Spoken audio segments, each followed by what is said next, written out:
ẹ̀lẹ́ gbogbo ọmọ kóòtù òjìrè ní lóko káàkiri gbogbo àgbáńlá ayé. Mo ní n ó fún yín ní àṣírí àwọn bàbá wa tá à ń pè ní Yorùbá.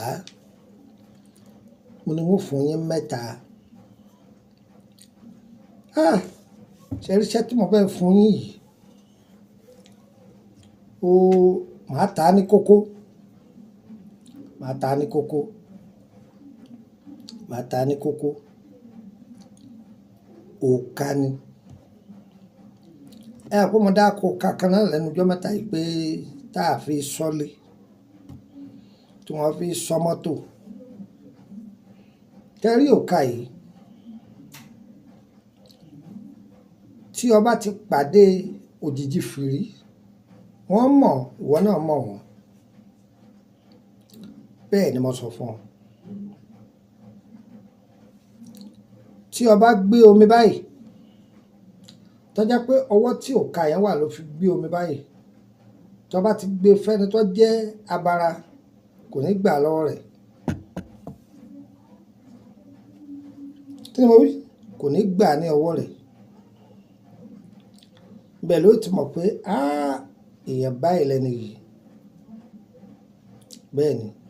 Kódà tí òòkà yẹn bá ń bẹ lọ́wọ́ rẹ̀, tó bá fẹ́ búyàn ní owó, tó bá jẹ́ òjìji fìrí, kò ní gbowó yẹn lọ́wọ́ rẹ̀. Bẹ́ẹ̀ ló ti mọ̀ pé àwọn ẹni yìí nì. Tó bá lọ ọ̀dọ̀ ẹnìkan, tó bá jẹ́ pé òjìji fìrí èèyàn ni, tó bá bu omi fún ọ, fọwọ́ tẹ́ kọ́ọ̀pù yẹn ń dì báyìí, kó máa wá mú. Kò lè mú ọjọ́ méje jẹ tẹ́ni yóò fi wo àárẹ̀ ẹni tó bomi fún ọ yẹn. Iṣẹ́ tó dáa ni. Ṣùgbọ́n òrùka yìí máa ń fẹ́fẹ́ o. Tí Yorùbá bá sọ pé nǹkan máa ń fẹ́fẹ́, òun ni pé nǹkan tó dangerous tó jẹ́ pé yóò máa ṣèṣe kó lọ tó ní rí mọ́. Òrùka yìí. Tí wọ́n bá gbé nǹkan fún ẹ, tó bá jẹ́ pé àwọn ajúnilọ wọ́n ti fi nǹkan sí, tó á jẹ́ pé through àwọn òjìji fìrí ni, orí kìíní yóò máa gbóná lọ́wọ́ rẹ̀, yóò máa gbóná. Ìwọ ni ò gbọdọ̀ jẹ́. Bẹ́ẹ̀ ni. Tí wọ́n bá fẹ́ ṣèyàn níkà, tó bá fa ẹni yẹn mọ́ra, tó pé ríǹgì yẹn ń bẹ lọ́wọ́ rẹ̀, wọ́n fi ẹni yẹn lẹ̀. Wọ́n gan mọ̀ pé ẹni yìí wọ́n ń ba àjà lóòótọ́. Tàbí wọ́n bá dojú ìjà kọyàn, wọ́n máa ń jíjà àdúgbò tí àwọn bá sọ pé ó tó tí ń bẹ lára rẹ̀, tó bá yìí ti fi fa lágbájá, ọ̀la ẹ ti jọ mọ̀ra yín. Wọ́n ti rí àmì lára rẹ̀. Wọ́n ní gúnlugún bà lóòlé, ojú tó lé, ojú tó ko, gúnlugún bà lóòlé. Àtọ́jú ìgbín apinnu ńlá kan, ìkòkò kan, ìkòkò odidi kan, ẹyẹlé funfun wà ńbẹ̀, ìkódẹ wà ńbẹ̀. Òòkà tó bá wá wù wá láfi àtàwọn nǹkan èròjà rẹ̀ kọ̀ọ̀kan yòókù. Ààrẹ òòkà yìí, ààrẹ ojú ọ̀nà tí gbogbo èèyàn máa gbà lọ gbàbọ̀ ńbẹ̀ láàrẹ̀ sí. A bá parí àárí mọ́bẹ̀ ni. Tó bá ti kayọ ọjọ́ tí ó kà, á yọ kúrò. Kò sí ni, iṣẹ́ tó dáa ni, ìní sọ jù bẹ́ẹ̀ lọ. Ṣùgbọ́n tó o bá mójútó dáadáa yóò lọ o. O ò ní mọ kókó bí tó fọwọ́ ẹ̀ sí. Bẹ́ẹ̀ ni. Ìwọ tó o bá kò sí ńlẹ̀ báyìí o.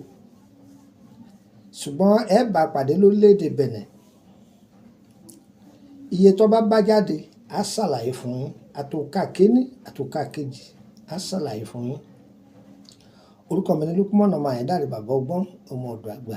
Yóò yẹ wá, kò ní yẹ ẹ lẹ́. Ìtọ́jú ara ńlá ní ewé àtegbò. Ìbéèrè nípa ìrìn àjò ayé ẹni, owó ni o.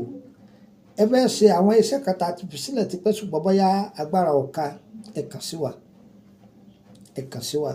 àbá yín ṣe ẹ bá ti sanwó ẹ̀. Àbí bóyá a bá polówó egbòogi kan ni ẹ wá fẹ́ rà ni ẹ kàn sí wa, a sọ iye rẹ̀ fún yín, ẹ bá ti san ẹ wá bẹ̀ wá ṣe ẹ fẹ́ fi DHL gbé, àbá yín gbé fún DHL, ẹ̀yin lẹ́ sanwó rẹ̀. Mọ́tò lẹ́ fẹ́ fi gbé, àbá yín gbé fún mọ́tò, ẹ̀yin lẹ́ sanwó rẹ̀. Tọ́ yọ̀yẹ̀ wa kò ní yẹ ẹ lẹ́. Ìwọ tó fẹ́ máa béèrè bóyá nípa àlá rẹ ni àbá nípa egbòogi tá a ti filẹ̀ láti bí ọdún 5 àbí 10 sẹ́yìn, ẹ fẹ́ máa béèrè rẹ̀, ẹ lọ join private group. Ẹ bá ti join rẹ̀, àǹfààní ni fún láti béèrè. Láti wọlé 10,000 naira ni, 5,000 ní tẹ́lẹ̀ ṣùgbọ́n ti di 10,000. Ẹ̀yin tẹ́ wà lórílẹ̀‐èdè Benin díìmì ni ti ṣe 10,000 CFA. Ìwọ tó o bá ti sí níbẹ̀ má béèrè kan lọ, ewé kìíní kan ẹjọ́ ṣéwé kìíní kan léwé kìíní kan, má béèrè ní dán lóhùn o, kò jù bẹ́ẹ̀ lọ. Ẹjọ́ iṣẹ́ yìí I want to get more information on it. Má rí púpọ̀ ojú mi o, ìní dán lóhùn o, mi ì nígbèraga o, èmi sì máa fẹ́ kéèyàn máa tẹ̀lé kìlọ̀ tí n bá fi sílẹ̀, á dára fún wa o. Ń fún yín ní nọ́mbà méjì tó jẹ́ torílẹ̀-èdè Nàìjíríà. Tẹ́ bá ti pè é tí ò lọ, mi ò sí lórílẹ̀-èdè Nàìjíríà ni. Tàbí ìwọ tó o bá fẹ́ wá mi wá, kọ́kọ́ rí pé nọ́mbà mi kò tó wá. Tó o bá pe nọ́mbà mi kò tó wá, kọ́ máa délé kí wọ́n máa sọ pé wọ́n ti lọ Àbújá, wọ́n lọ ilẹ̀ Ìgbò, wọ́n lọ Ṣẹ́yìn, wọ́n lọ gbá, wọ́n lọ àwo. Má jẹ́ ó dùn ẹ́ o, má jẹ́ ó dùn ẹ́. Ẹ̀fọn ẹlòmíì máa wá láti ìlú òyìnbó ń gbà mí tẹ́ pé yóò ká wọn lára. So o ní láti kọ́kọ́ pè mí ná tàbí kọ́ chat mi ní WhatsApp. Màá sọ pé ibi tí mo wà lélẹ́yìí kò sì jẹ́ nìyẹn. +2348032983298 +2348032983298 +2348133155111 +2348133155111. Bẹ́tò ìbádọ́rẹ̀ rẹ̀ má dé mọ́lé ẹ̀ máa pín kọjá àǹfààní fún gbogbo ọmọ kóòtù òjìire. Ẹ̀yẹ fún nọ́mbà orílẹ̀-èdè Benin +22954651928 +22954651928. Ẹgbàá kan sí +22954651929. Tẹ́ bá ti pé nọ́mbà Nàìjíríà mi tí ò lọ direct, ẹ bá mi sọ̀rọ̀ ní WhatsApp any country tí n bá lọ, á pàdé ara wa mẹ́. Ẹ̀yin yẹn mi lórílẹ̀‐èdè Abidjan oṣù kẹsàn-án ọdún 2024 tá a wà yìí, ẹ pàdé mi ní Sódèsì Makassi Àbòbò lágbára Ọlọ́run. Ṣùgbọ́n ní ìparí oṣù tá a wọ̀, oṣù kẹjọ, pé a fẹ́ wọnú oṣù kẹjọ yìí, ẹ jẹ́ ká pàdé ara wa ní orílẹ̀‐èdè Benin. Ẹ jẹ́ ká pàdé ara wa lórílẹ̀‐èdè Benin. Ní kọ́sẹ̀ yìí ó tó kẹnu bọlẹ̀ sí ọ̀sẹ̀ tá a mọ̀ bóyá títí ká sọ pé Suèdí Fọ̀ntrẹ́dí títí wọ Dimanche.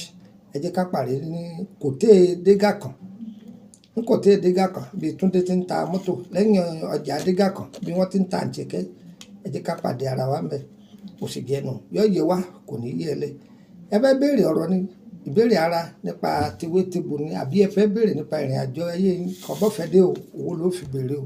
Nígbà tó lọ kó ìyàwó àtọmọ rẹ̀ wá tó ní pé bàbá ẹ máa dá wọn lóhùn, rárá o, owó ni o, kò sì jẹ́nu o. Ohun tá a fẹ́ Ọlọ́run kò ṣe, èyí tá a fẹ́ Ọlọ́run kò lè jìnnà sí wa.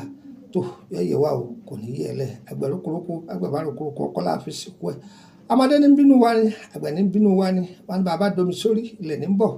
Bí ọ̀gẹ̀dẹ̀ dúró lásọ ọ̀gẹ̀dẹ̀ yà mọ́ gẹ̀dẹ̀ lára. Gbogbo ẹni tó bá ní tiwa báwo, orí ọ̀gẹ̀dẹ̀ lọ̀gẹ̀dẹ̀ fi rẹ̀ rù.